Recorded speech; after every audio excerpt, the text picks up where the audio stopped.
Hello everyone, Robert Rambles here, and today I'm going to talk about my experience with and my thoughts on the Threads of Fate leveling in Shadowlands. Threads of Fate gives you a alternate way to level up your alternate character, which doesn't require playing through the main story campaign of the Shadowlands again, except for the introductory bit in the Maw, which nobody can skip right now. You'll have to do that on every character. This process has you choose your covenant right away as soon as you get to Oribos, instead of waiting until you're level 60, which sounds really cool until you realize that you're not able to progress the Covenant specific campaign or gain renown ranks with your Covenant until you're level 60 anyway. So all this really does is it locks you into the Covenant skills you've chosen, whereas playing through the campaign will allow you to spend time with each of the Covenant's skills. In Threads of Fate leveling, you're basically given a bar to fill labeled with the name of each faction. And by doing side quest, world quest, bonus objectives, and dungeons in each zone, you move the correspondent bar from the left to the right. If that doesn't sound really exciting to you, you might be onto something here. I recently started up a Threads of Fate campaign on a Death Knight. I thought this was going to be an enjoyable alternative to running a somewhat mediocre campaign again, and after only a few levels, it became pretty apparent to me that running around the world baselessly completing world quest, side quest, etc. wasn't exactly compelling gameplay. In fact, I found it incredibly boring and somewhat tedious to watch those bars inch from left to right.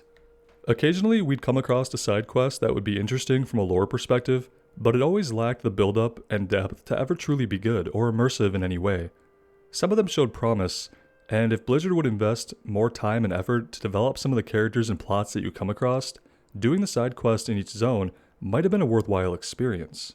But then, if the side quests were actually written and designed to be good, they probably wouldn't have left them as almost completely unnecessary content, considering you can level to cap through the main campaign with only doing a handful of the side quest, especially if you run a dungeon or so along the way.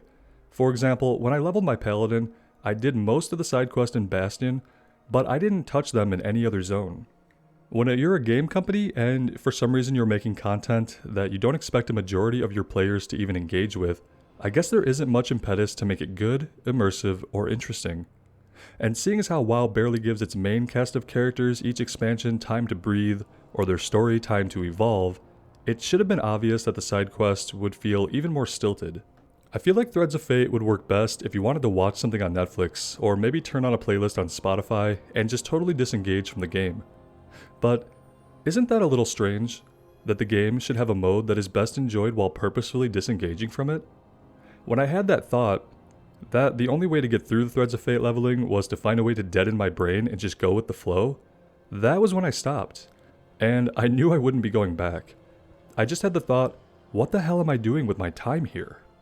For that matter, if you wanted to just watch something on your second screen and level as quickly as you can, doing the main campaign would be a more connected and smooth experience in my opinion, even if you have to hit the escape key every once in a while to stop those pesky cutscenes from playing. Definitely, if I ever wanted to level another alt, I would just do the story campaign again. To me, it's strange to design a game in such a way as to incentivize players to disengage mentally from the activities they're doing to level up. If leveling is so unimportant to Blizzard that they seemingly can't be bothered to make it fun and engaging, I wonder why they just don't work out how to get rid of it completely. Maybe let folks boost their alts, the 10 levels from 50 to 60, once they've gotten a single character to cap. Or maybe reach some kind of achievement milestone. But I guess that would be better for players trying to level alts, but would not be good for Blizzard since less playtime means possible subscription drops for them, and we know that it's all about that sweet subscription money. Personally, I hope that the Threads of Fate leveling is an experiment that lives and dies in the Shadowlands. Unless Blizzard is willing to invest the time and the resources into making side content that's actually compelling and meaningful. And since they struggle with storytelling and character development even within their main narrative, it seems unlikely that things like World Quest and Side Quest will ever reach a point of, say, The Witcher 3, where each side quest introduces you to interesting characters and interesting parts of the lore history of the world, and has enough time to breathe and develop so that you actually care about what you're doing in the game. Every time I meet an NPC in WoW whose background or dialogue seems interesting to me, I just know that after a few minutes, I'll never see or hear from them again, and whatever experience I had while questing for them will likely be drowned out in a sea of tedious world quest and bonus objectives that I'm working on simultaneously. It's been a long time since leveling a character in World of Warcraft has felt like an adventure or really felt like anything besides another time gate, stopping you from getting to endgame. A chore you have to get through in order to partake in the activities that Blizzard seems to think should comprise the core of the gaming experience. To me, Threads of Fate is another step in the direction of meaningless leveling content. And while I hope it isn't a trend that continues into the future, it's hard not to see the writing on the walls with this one. I'm curious to know what you guys think of your leveling experiences in retail WoW compared to other games that you play, or even compared to past expansions. I'd really like to hear from you.